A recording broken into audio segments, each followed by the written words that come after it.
Para sa kanya, pag hindi sinasadya, hindi na dapat pinatulan ni Grace ang anak ni Jelay.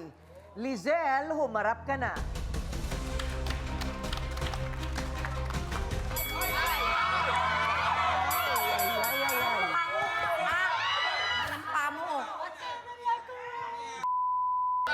Okay, Lizelle.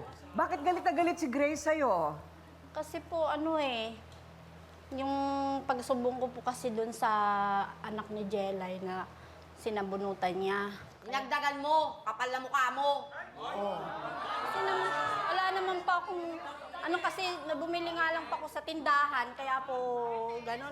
Eh hindi kasi makamove siguro, kaya ganyan po yan lagi eh. Inaano po sa...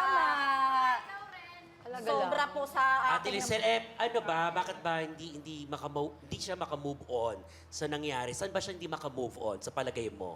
Doon po sa nung dati niyang boyfriend po ng ni Jelay. Kaya po, At sa palagay mo ba, mahal si Jelay nung ex-boyfriend niya?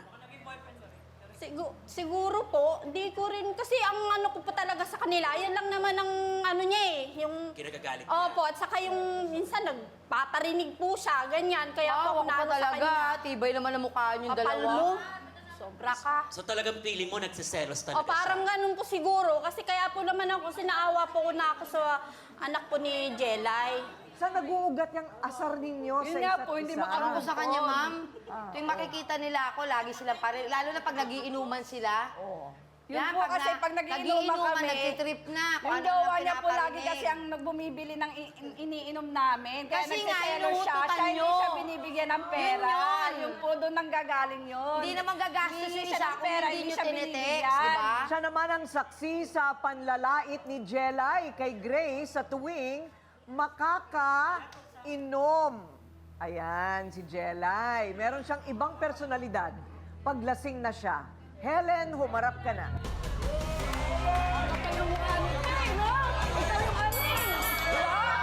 Grabe. Ikaw yung sip-sip eh. Nay Helen. Taga-sulsul ka eh. Taga-sulsul ka. Ikaw sinungaling. Yung sinasabi mo pag-iiyak ka ako, sip-sip. Taga ang paninda niya.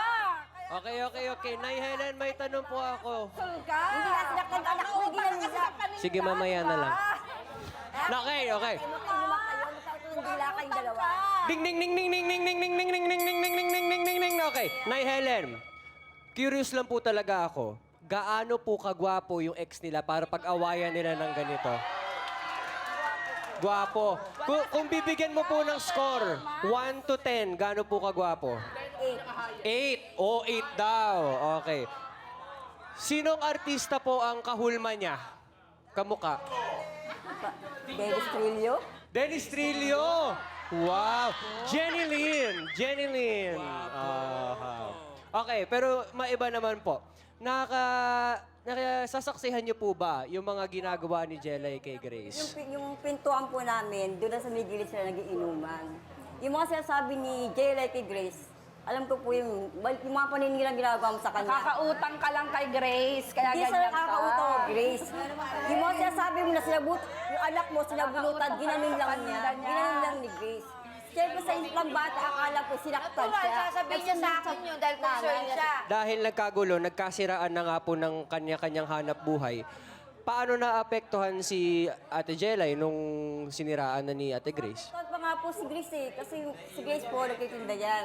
Sa mga paninilang ginagawa po niya kay Grace, hindi na lang po siya nagtitinda. Minsan nga po, nagtitinda to, ginagawa na lang niya, tinatabi na niya yung panindahan kasi dadaan po to, yung mga sinasabi hindi maganda, sinisiraan niya, kasi kayo bumili dyan, di masarap yan, panis na yung sarsa niyan, ganun mga sinasabi niya. Talaga naman, may time sa panis yung Minsan pa nga po, sarsa. hindi kinakapag pa din yan, gumagano ka siya. Dating ka mo ba para masabi mong panis?